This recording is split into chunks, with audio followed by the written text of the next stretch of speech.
Welcome back to Tale of Two Towns. It's Harmony Day. That doesn't mean anything, because nobody likes me enough to actually give me presents. That's a shame. But at the very least, this is a two-parter, mad rushed through to the end of spring.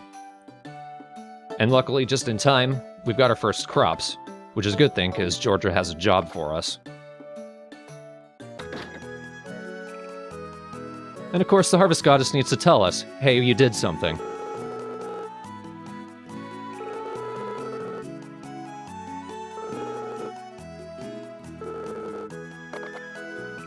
They could have literally cut out everything having to do with the Harvest Goddess and you wouldn't have lost anything.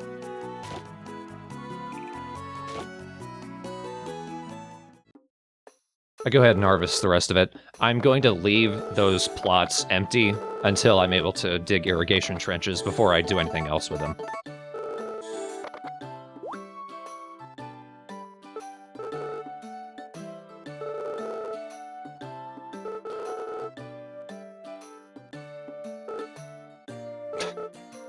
So Georgia has a kind of weird thing with Kana. She thinks she's a rival to him. Kana has no idea who she is.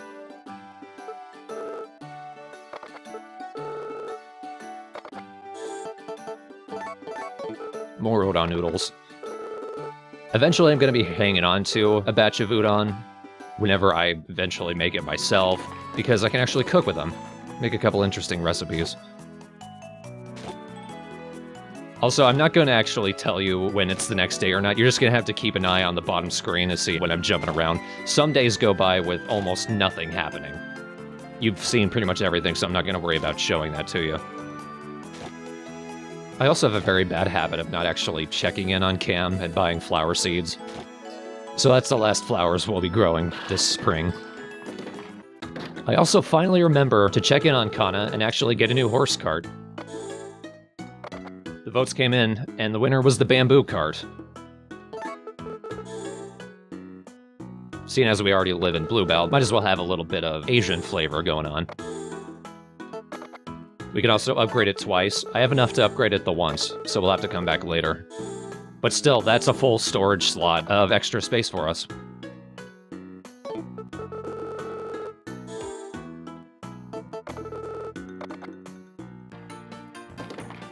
Konohana is currently having a festival. Since we don't actually live in Konohana, they don't do anything. They just say, hey, we're having a festival, go away.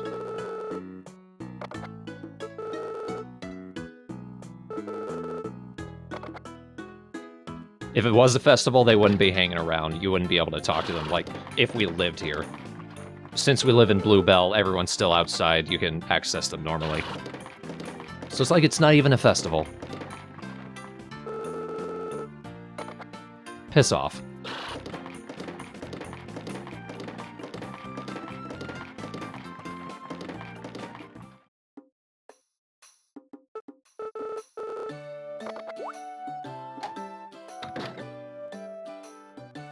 I believe Rutger is gonna finally tell us.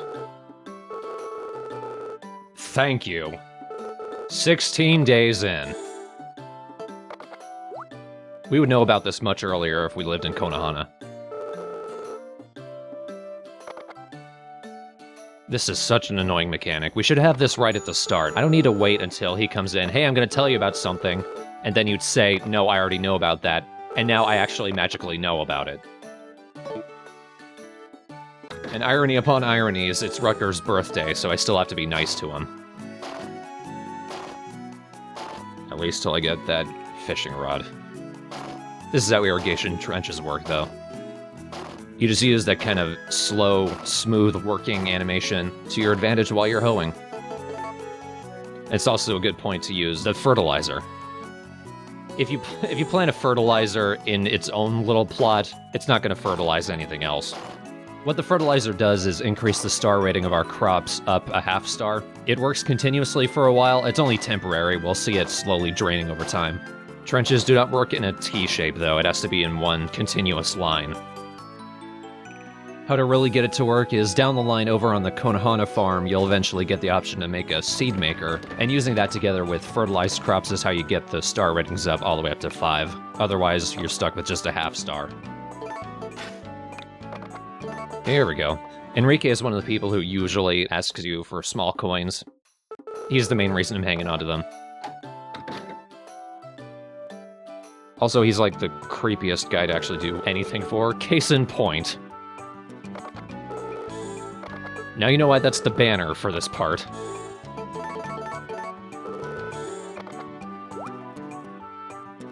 And he's so random with that image. It's never really consistent.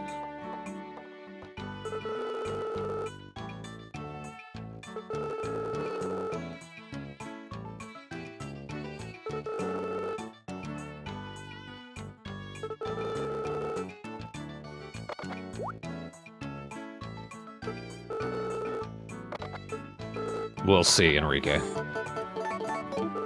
And it gives me oil. Food and ingredients that you get from people are usually a much higher star rating than they would be if you got them anywhere else.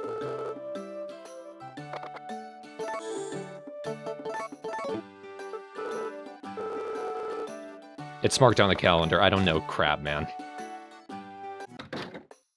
When you buy a new cart, you have to actually go into your house in order to switch to it. As you might have noticed, we were still using the old one. But now we got the bamboo cart, and now we have 5 storage slots. Storage boxes, if you will.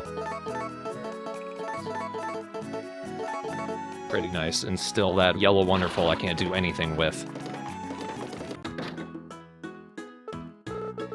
After I get a bit more money, let's upgrade it completely. You can only upgrade a horse cart to ×6. And even if you buy the other cart, you can only upgrade it to 6 as well, and that doesn't increase your storage in any way. So, we're done with that. Self-esteem lessons from a 10-year-old.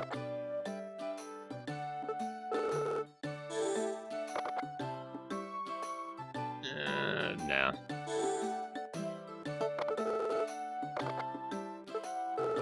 The real reason I'm here, to buy some more animals. Since I've got such a huge barn, I don't see why I haven't yet. Probably because of money, but whatever. Yeah. Someone suggested naming them after other Harvest Moon NPCs.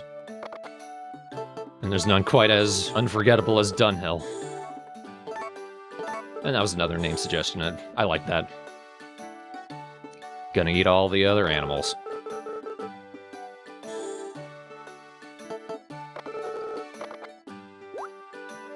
You want to get some sheep as early as possible, because Nori over on... I almost said Kakariko. Because Nori over in Konohana, at the start of some months, will put up a request on the message board for a couple of wools, and when you give them to her, she'll actually give you clothes. There is clothing customization. We kind of saw that at the start of the game, but it hasn't come into play yet, because we don't have any other clothes. We are sweaty and moldy, and that's how we like it. Hope you guys like the stock cattle sound effects, because here's a nice symphony of them for you.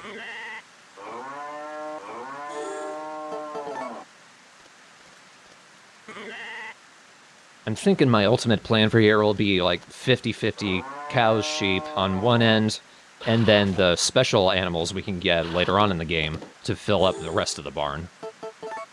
Though I believe Eileen will allow us to upgrade our barn even more down the line, so we'll see. Let me know in the thread or the comments what you guys think. We're gonna have some more options after spring is finished.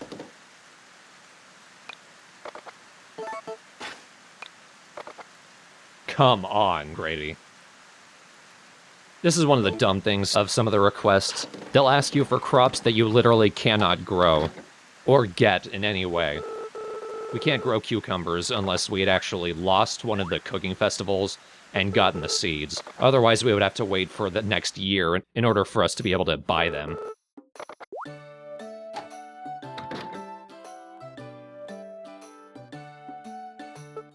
And it's time for the third cooking festival.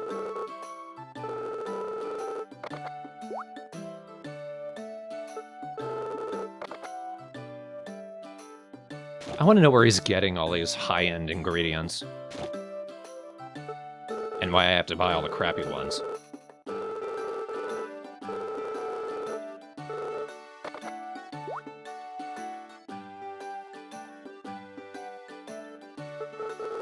Spaghetti's a pretty basic dish.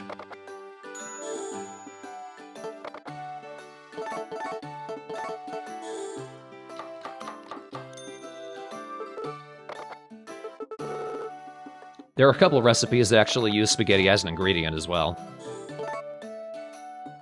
And I figure since I'm here, let's get some more cooking down. There's gonna be a lot of cooking for the rest of this LP. Anytime I get new ingredients, I'm using them. No real reason not to. I could cook the tea in the pot just on its own and get regular black tea. But by adding milk, I get milk tea, which I think is worth less than the tea and the milk on their own.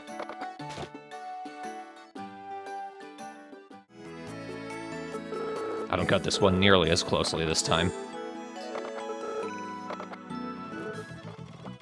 Going through the regular rigmarole.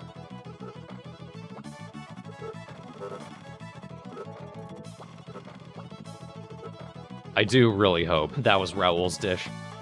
I like some of his comments when he eats bad food. That one he just coughed. Like he was choking on it.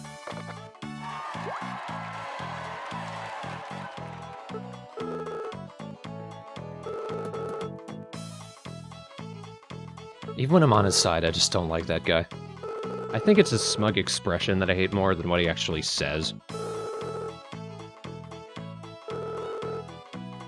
He gets in a pretty good burn this time, though, I'll give him that.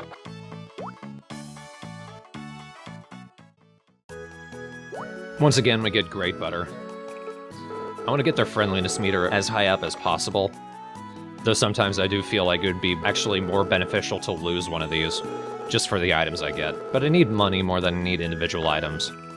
But that was part 1 of 2. Move on to 6-2 and we'll finish the season.